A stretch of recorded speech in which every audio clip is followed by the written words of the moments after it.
Durante a nossa live, alguns dias atrás, a Júlia mandou essa pergunta: quais são as métricas essenciais? O que a gente precisa ter ali como parte da nossa aplicação? Essa é uma pergunta bem interessante, né? A gente começa a estudar ali sobre observabilidade, começa a ver sobre a teoria, a gente vê um pouquinho sobre o monitoramento, e aí vai lá e começa a instalar as ferramentas para lidar com tudo isso. Então, Prometheus, Jaeger, Loki e por aí vai. E a gente percebe que está faltando dados, né? E a gente olha para nossa aplicação, a gente olha para o nosso código e fala, e agora, por onde eu começo? Esse é o vídeo que vai responder essa pergunta. Eu tentei responder essa pergunta lá durante a live, a gente focou em métricas, a gente falou sobre algumas coisas que a gente também vai cobrir aqui, mas eu achei que é um tema tão interessante, é um tema que tem tanta coisa para falar e que não é válido só para métricas, mas também para rastreamento distribuído e talvez até para logs, né? Por que não? Então esse é o vídeo em que a gente vai se aprofundar nesse tópico, nesse tema, e a gente começa com métricas.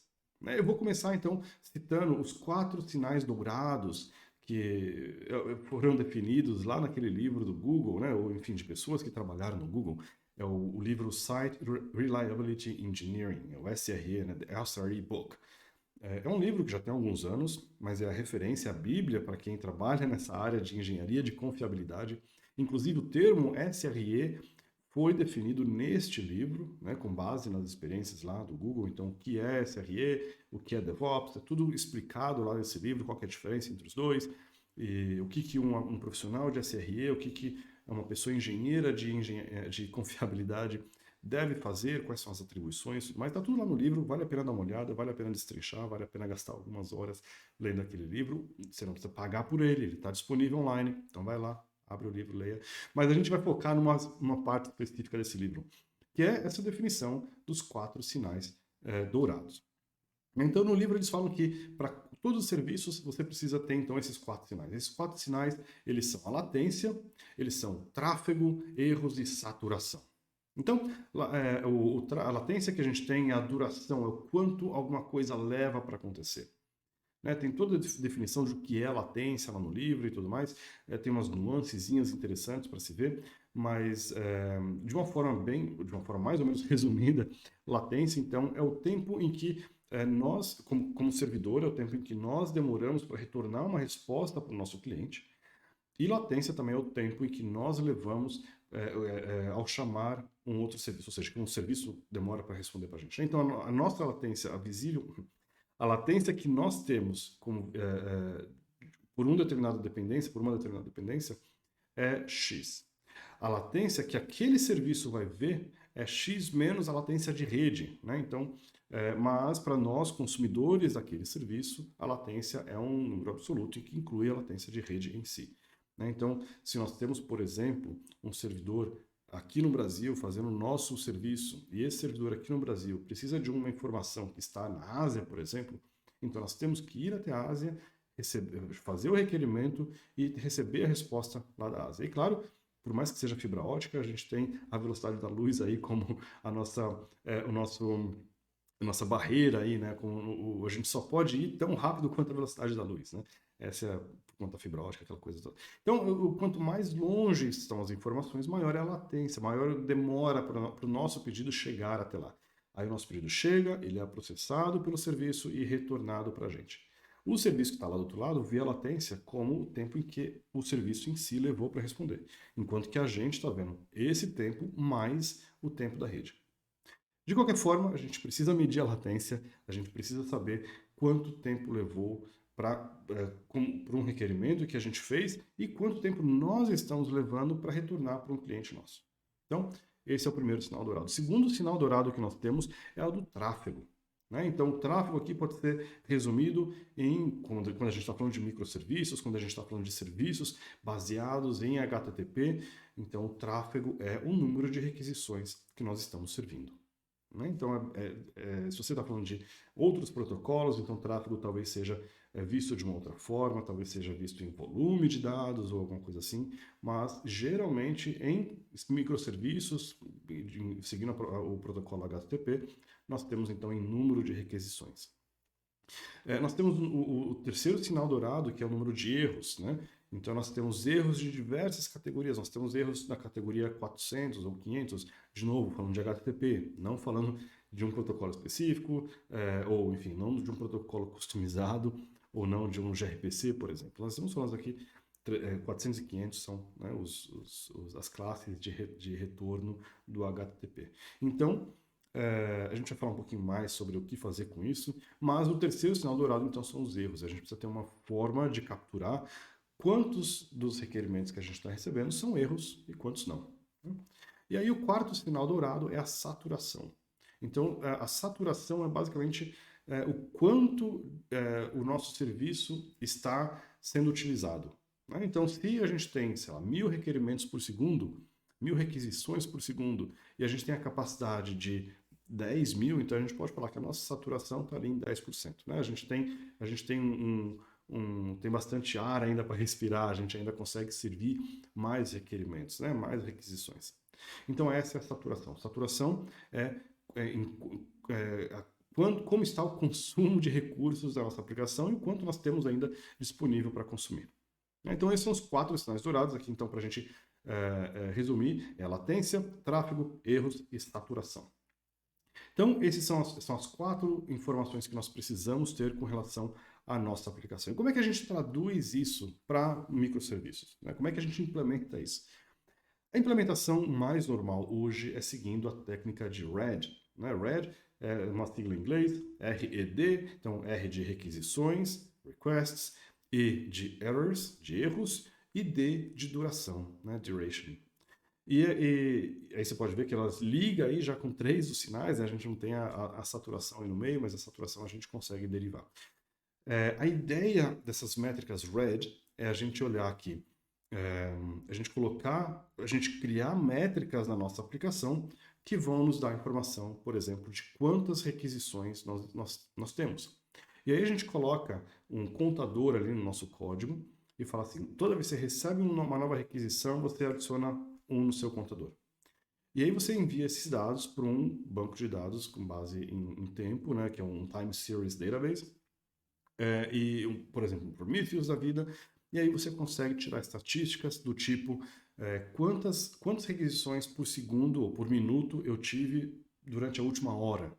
E aí você consegue colocar esses dados em um gráfico e você consegue ver a linha, né? Você consegue ver qual é a taxa de aumento, a taxa de requisições que você está recebendo. Né? Então você consegue saber se aumentou, diminuiu, você consegue ver tanto numa linha reta, que seria então a taxa, ou você pode ver então numa linha crescente, que é um número absoluto. Né? Então se eu tenho 1000 agora, eu tenho 2000 daqui 2 minutos, então eu vou ter uma linha reta assim. Mas se eu ver que daqui 3 minutos eu tenho 3000, e eu faço então qual é a taxa de crescimento desse número, eu vou ver que é uma linha reta, porque ele está crescendo em 1000 por minuto. Né?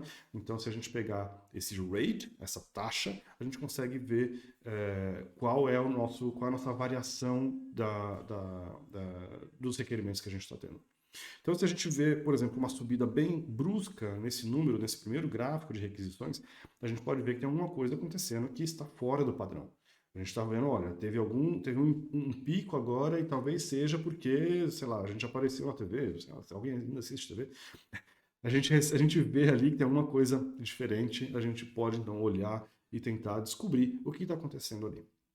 Então, esse é o primeiro, é o R do RED, é o de requisições. O segundo que nós temos é o E, errors, né, erros. Então, a gente pode pegar, a gente quer entender quais dessas requisições foram erros. Então, quando a gente vai instrumentar a nossa aplicação, a gente coloca lá, sempre que eu receber uma requisição HTTP, vai lá e acrescenta 1. E aí eu posso colocar também, na hora que eu estou escrevendo minha resposta para o cliente, eu posso colocar uma label ali, eu posso colocar um atributo na minha métrica, colocando qual foi o erro, ou enfim, qual foi o código de retorno para o meu cliente. Foi um da classe 200, que foi um sucesso, ou foi uma classe 400, que foi um erro do cliente, ou seja, um problema, não é um problema meu, ou é um problema 500, que aí sim é um problema meu, né, um erro do servidor. Então, qual é a classe do código de retorno? É um 200, é um 400, é um 500? E a gente pode colocar isso como atributo nas nossas métricas, e aí a gente consegue filtrar quais são os erros 500 que nós tivemos da nossa aplicação. Talvez quais são os erros 400 também. Então, talvez se a gente tem bastante 404, então talvez tenha um link quebrado em algum lugar. Mas se tem muito 500, então talvez seja alguma coisa mais séria, talvez alguma coisa esteja acontecendo com o nosso back-end que a gente precise dar uma olhada. Então, o segundo tipo de métrica é esse, é o E, é o de erros, a gente saber quantos dos nossos erros, quanto das nossas requisições são erros. E a gente geralmente faz o seguinte, a gente não conta só um número absoluto, né? É bom que a gente tenha esse número absoluto em algum lugar, é bom que a gente tenha também a mesma coisa que a gente tem nas requisições, que a gente tenha a taxa de crescimento desse número, mas o mais importante ainda é a gente fazer uma divisão desse número com o número de requisições HTTP, de forma que a gente entenda qual é a taxa de erros proporcional ao número de requisições. Né? Então, se eu tenho lá 100 requisições e eu tenho 10 erros, eu tenho 10% de erros, 10% é o número que eu quero encontrar nesse lugar. Se eu tenho 200 requisições e tenho 10 erros, eu tenho lá então 5%, né, dos meus requerimentos são erros. Eu posso colocar então essa porcentagem como uma taxa no meu gráfico ali. Né? No meu gráfico daí eu posso colocar qual é a taxa de crescimento dessa taxa de erro. Então eu vou saber se eu tinha 10% hoje pela manhã e agora eu tenho 50%, então tem alguma coisa de muito errado. Eu preciso dar uma olhada, preciso ver o que está acontecendo. E se eu tinha, por exemplo, 10 e agora tenho 0,1, então talvez eu tenha arrumado alguma coisa. Né? Então eu consigo ver com base em dados históricos. Então, se você simplesmente colocar a taxa de crescimento, você pode, e o seu número de requisições HTTP também estão crescendo, a gente não tem muito parâmetro para saber esse crescimento aqui é porque eu estou tendo mais tráfego ou porque eu estou tendo mais erros. Né? Enquanto que se a gente foca na porcentagem, a gente sabe, não, está crescendo porque está crescendo, a gente está tendo mais erros de uma forma percentual, de uma forma dentro do contexto. Né? Então, é isso aí. Geralmente a gente vai colocar essas métricas, esses gráficos, em um dashboard, em um Grafana da vida. A gente vai colocar lá de um lado o nosso R, do outro lado o nosso E, e aí talvez embaixo a gente pode colocar o nosso D, a duração. Agora, como é que a gente faz com a duração?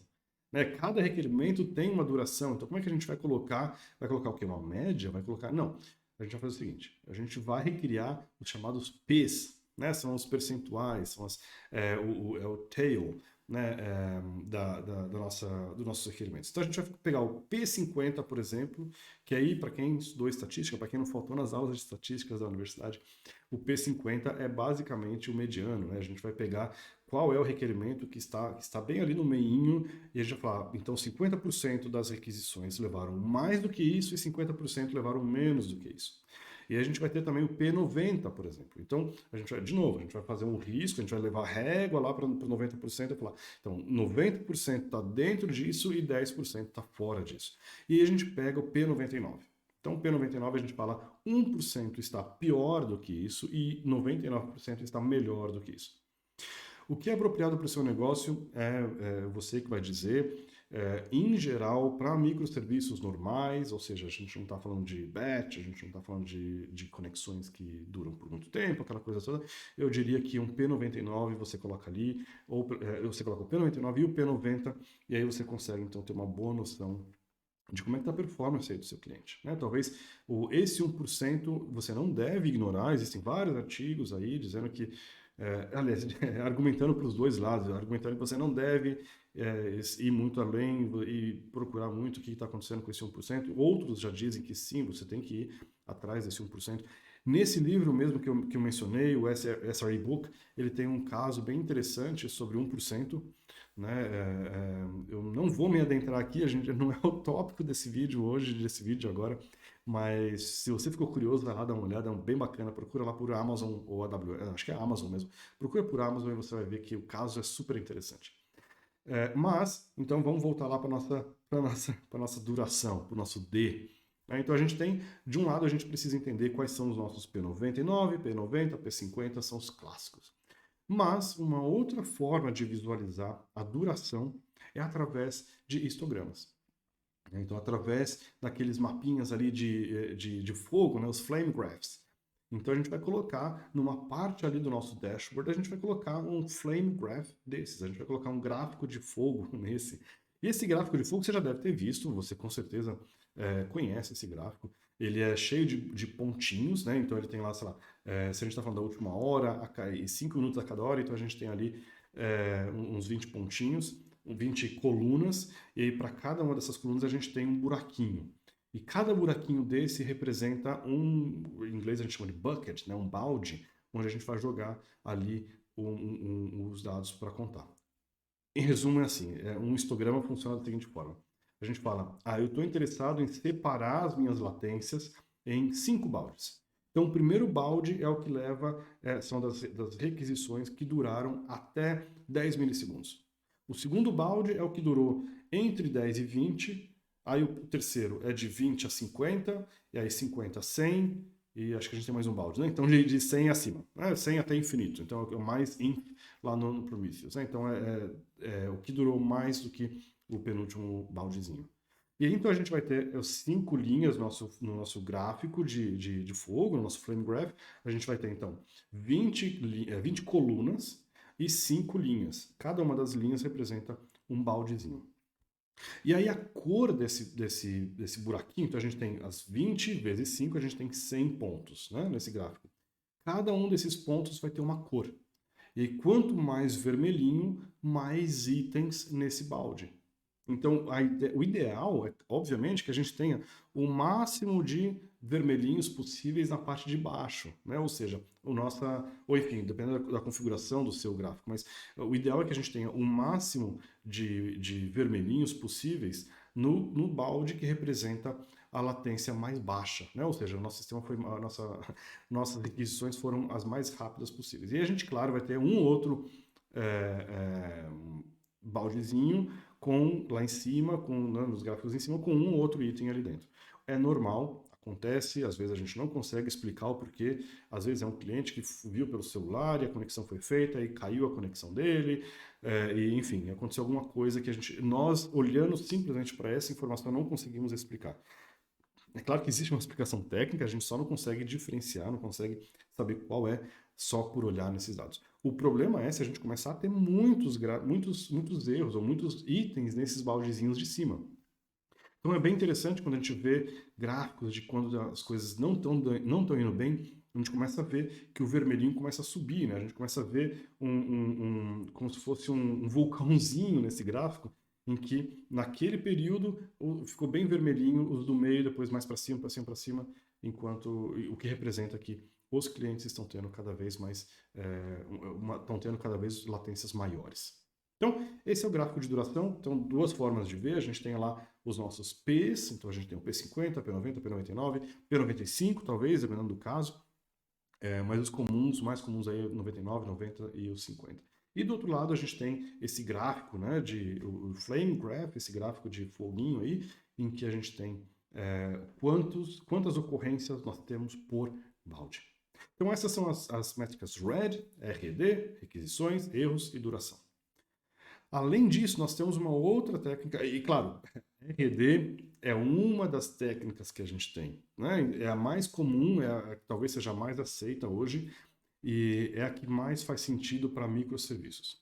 O problema disso nós temos centenas de microserviços, é comum que tenhamos centenas de microserviços. E na live lá eu mencionei que eu falei com uma empresa há algumas semanas atrás, e que é uma empresa assim, que é realmente é grandinha, mas não é um unicórnio, né? Não é uma empresa gigantesca, é uma empresa que eu não esperava que tivesse tanto serviço. Eles têm 20 mil serviços, é muita coisa. Então, assim, a gente não espera ter 20 mil dashboards, um para cada serviço.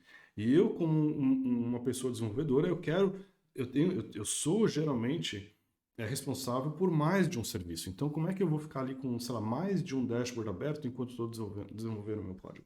Se eu sou uma pessoa SRE, eu vou cuidar de mais de um serviço, com certeza, mais de 10 talvez, né? E eu vou ter o quê? 10 monitores ali, então não vale a pena. Não funciona direito para muitos microserviços. É importante a gente ter, mas eu diria que esse RED é uma segunda camada. A primeira camada é a primeira camada de gráficos, né? A camada em que você vira ou que você tem atenção para algum problema. Aconteceu alguma coisa, pum, vai lá e eu sei que tem algum problema, vou lá para aquele serviço, aí sim eu abro o meu gráfico RED para aquele serviço, né? Então, esse é uma outra técnica de fazer gráfico e tudo mais é o USE, né? USE, que é a utilização, saturação e erros. Isso aí a gente geralmente usa para infra, né? Para infraestrutura. Então, a gente tem ali qual que é a utilização do CPU, utilização de memória, aquela coisa. É mais para fazer monitoramento de infraestrutura. É semelhante. Eu não vou a fundo aqui no uso, eu acho que o nosso foco aqui, o foco também da observabilidade em geral é mais no sentido de serviços e tudo mais, então é aí que a gente foca. Mas fica aí a dica, se o seu negócio é infra, se o seu negócio é mais operações, não tanto SRE, então dê uma olhada aí nessa técnica, use, talvez você já conheça também, que é então utilização, saturação e erros. É bem semelhante também ao RED, mas focado em infraestrutura. Depois que você tem isso, o que a gente faz? O que a gente precisa? Depois que a gente tem isso, a gente precisa focar então no nosso negócio. E quando a gente olha para o nosso negócio, a gente começa a fazer promessas. Então nós fazemos promessas aos nossos clientes. Se nós fazemos uma API, nós falamos para os nossos clientes, olha, eu vou estar disponível para você 99% do tempo. Né? Se alguém chegar e prometer 100%, sai, corre, essa pessoa não é séria. Então, todo mundo, a gente sempre promete algo que a gente possa cumprir. Então, a gente começa lá com 99,0. Então, né, 1% do tempo do mês a gente tem como janela, não janela de manutenção, mas janela de erro. Né? Então, a gente tem que contar que erros vão acontecer. Então, a gente faz essas promessas. Essas promessas são os SLAs, SLA, Service Level Agreement, né? É o acordo que nós temos do nível de serviço. Né? Então, é a promessa que nós temos para o nosso público externo. Por que eu estou falando isso? Porque nós precisamos converter esse acordo em métricas, para a gente conseguir saber se a gente está dentro do acordo ou não. Então a gente começa a ter, com base no SLA, então nós temos lá, olha, nós estamos disponíveis 99% do tempo. Esse é o nosso A, esse é o nosso acordo. Então nós vamos ter um O, um objetivo, o nosso SLO, né? SLO. E a gente vai ter o Service Level Objective, o nível o objetivo do nosso nível de serviço. O SLO ele é um pouco mais restrito do que o SLA. Então o SLO é o nosso objetivo interno, a gente não publica isso para o pessoal externo. Né? Então, se o nosso SLA é 99,0, o nosso SLO vai ser 99,5, talvez. Né? Então, a gente promete a nós mesmos que nós vamos estar disponíveis 99,5% do tempo para que a gente tenha uma gordurinha aí para queimar de 0,5% antes de quebrar o nosso contrato, de quebrar o nosso acordo com o nosso cliente. Né? Então, e aí como é que a gente mede esses SLOs? Como é que a gente mede os nossos objetivos? Através de indicadores. Então, SLI, né? Os nossos indicadores, o I, SLI, são as métricas que nós criamos para indicar se nós estamos dentro do nosso objetivo ou não. Então, aí a gente chega no segundo tipo de métrica. Então, o primeiro tipo de métrica que nós falamos hoje foram a das RED, né? Então, para a gente ter uma noção ali de como é que está o nosso serviço. O segundo tipo é o de negócio, é o indicador do nível de serviço. Então, se eu vou pegar todas as promessas que eu fiz para o meu cliente externo, eu vou criar objetivos internos, caso eu não tenha ainda, e com base nos objetivos internos, eu vou criar métricas que vão me criar indicadores para saber se eu estou dentro ou fora desse indicador. Né? Então, essas são o segundo tipo de métrica que a gente vai adicionar no nosso sistema. E essas são as métricas, então, de negócio. São métricas que eu não posso te falar quais são, é você que vai saber com base no seu negócio. Com base nisso, com base nesses indicadores, a gente pode derivar um outro tipo de métrica, que é o orçamento de erros. Né? Então, se a gente tem lá como objetivo 99,5%, significa que nós temos 0,5% do tempo do mês ou da semana, dependendo de como você fala aí, como nosso orçamento de erros. Ou seja, a gente pode errar mais ou menos de acordo com o passado. Então, se nossa promessa é de ficar fora, eu vou falar agora em minutos para ficar mais fácil a gente entender. Se a nossa promessa é ficar 5 minutos, não ficar mais do que 5 minutos fora do ar, então nosso orçamento de erros no começo do mês é de 5 minutos. Aconteceu um erro, Deu problema. A gente foi lá e resolveu o problema em 2 minutos. Significa, nós temos o nosso orçamento por mês, agora é de 3, né? Nós já gastamos 2 do nosso orçamento agora é de 3. Né? Em inglês, o orçamento de erros é o error budget, né? Talvez você conheça o termo em inglês. Mas então continua esse nosso orçamento de erros. É bom que você tenha no seu gráfico também, em algum lugar ali, qual é o seu orçamento de erros para o restante do período. Né? Então, se eu já consumi 2 minutos dos 5 possíveis, eu quero ter bem visível ali que eu tenho 3 minutos.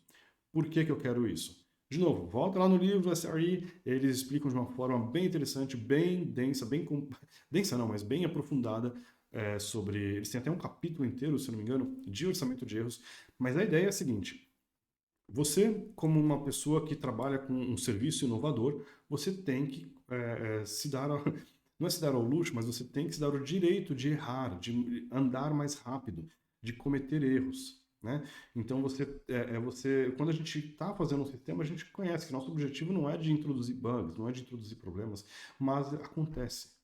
E é normal acontecer. A gente não tem que pensar que nós vamos fazer código sem bugs. Bugs vão acontecer. A gente tem que planejar eles de acordo, não planejar e introduzir os bugs, mas tem que contar que eles vão acontecer.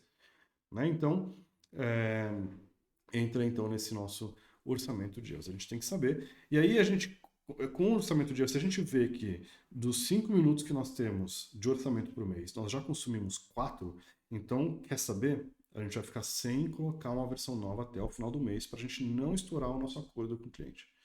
Virou um mês, temos um budget novo, então agora sim a gente vai colocar aquela feature que é arriscada em produção. Então, essa é a ideia por trás do orçamento de erros, né? de você não quebrar o seu serviço com tanta frequência a ponto de causar transtorno no cliente, mas ao mesmo tempo você quer se mover, você quer sair de uma estabilidade total para que você possa inovar também, para que você possa andar um pouco mais rápido. Né? Então, basicamente, o orçamento de erros é o indicador para você de quanto você tem que colocar no pé no acelerador. Né? Se o seu orçamento de erros já está quase todo consumido, então tira o pé do acelerador. Se você ainda tem budget aí para consumir, você está lá para o finalzinho do mês e você ainda está com o seu budget completo, seu orçamento completo, então vai lá e põe o pé no acelerador, coloca mais coisa ali, vamos inovar, vamos andar mais rápido, vamos fazer a coisa acontecer. Com isso a gente fecha a parte de métricas. E agora a gente vai para a parte de rastreamento distribuído. Então, o que a gente precisa instrumentar para rastreamento distribuído? A primeira coisa a manter em mente é: eu preciso manter a corrente intacta. Que corrente é essa? O que você está falando? Que coisa estranha. A corrente do rastreamento distribuído. Quando você olha um rastro distribuído, você está falando de uma requisição que andou por diversos sistemas. Né? E todos esses sistemas, então, é o que a gente está chamando da cadeia de sistemas, a cadeia desse requerimento, né? essa corrente. E essa corrente ela tem várias argolinhas, uma ligada com a outra. Agora, se o seu serviço está ali no meio e não está fazendo propagação de contexto, significa que a corrente está quebrada.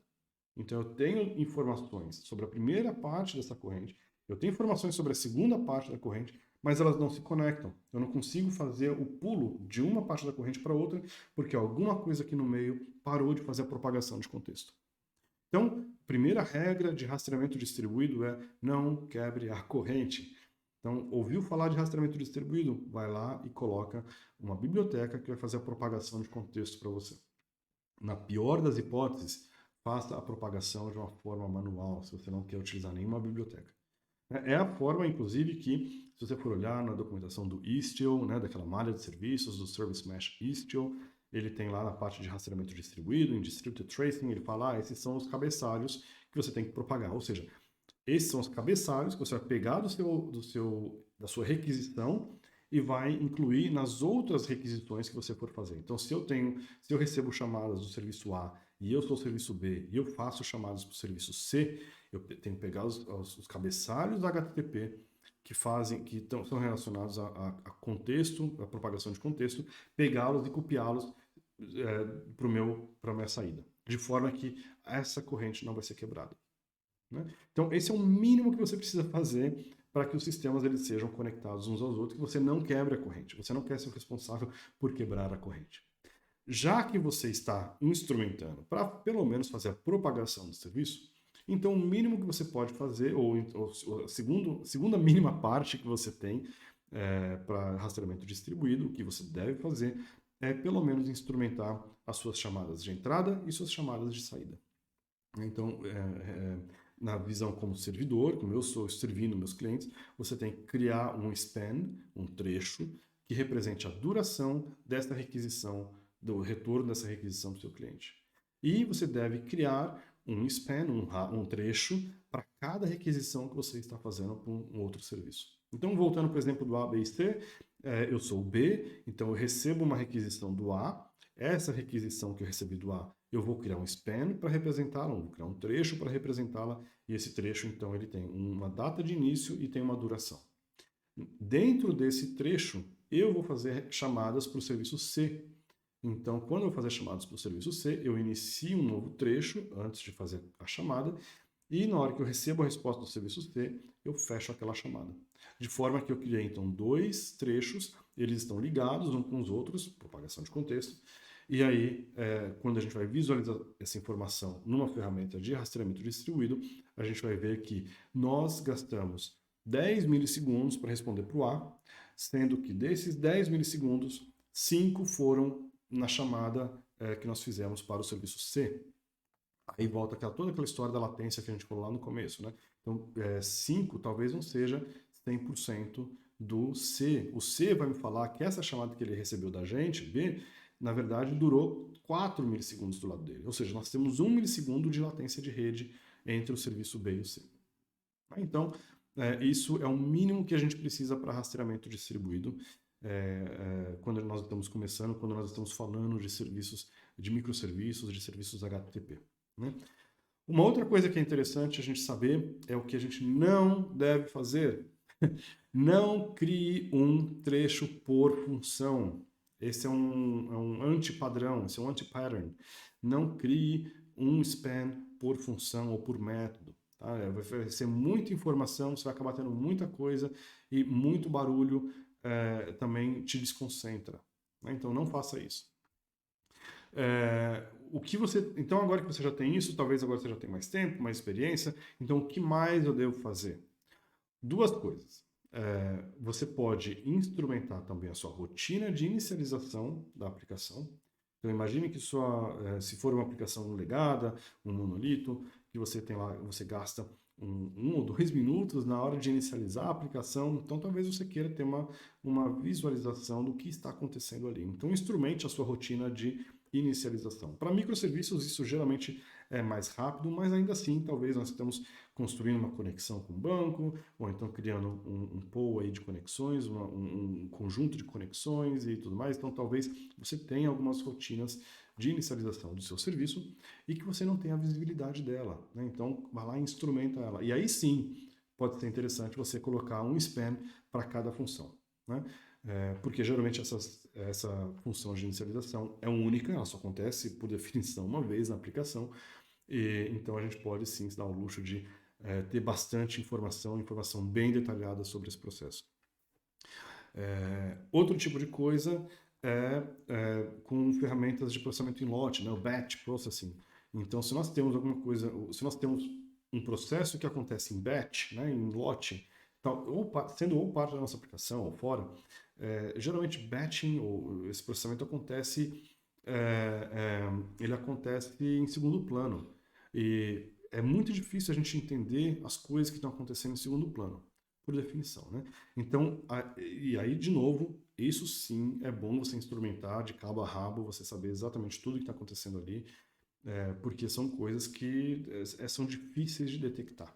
Então, instrumente bem, claro, quanto mais frequente for essa execução em segundo plano, menos você vai querer instrumentar ela. Tá? Então, se é uma coisa que acontece a cada, sei lá, 10 milissegundos, então grave só, comecei, terminei, e aí você tem a duração dela. Tá? Então, ou seja, um span, um trecho só para sua execução.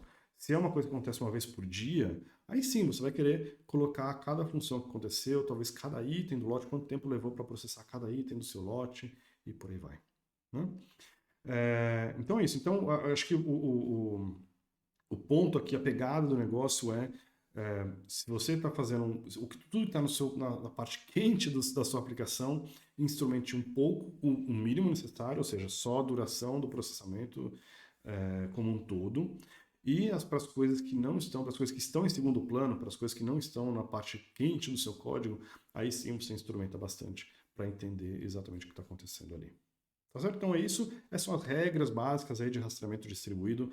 É claro que com o tempo você vai pegando um feeling aí, vai tendo uma ideia do que eu devo ou do que eu não devo instrumentar. Mas esse é um bom começo, faça isso, não tem como errar.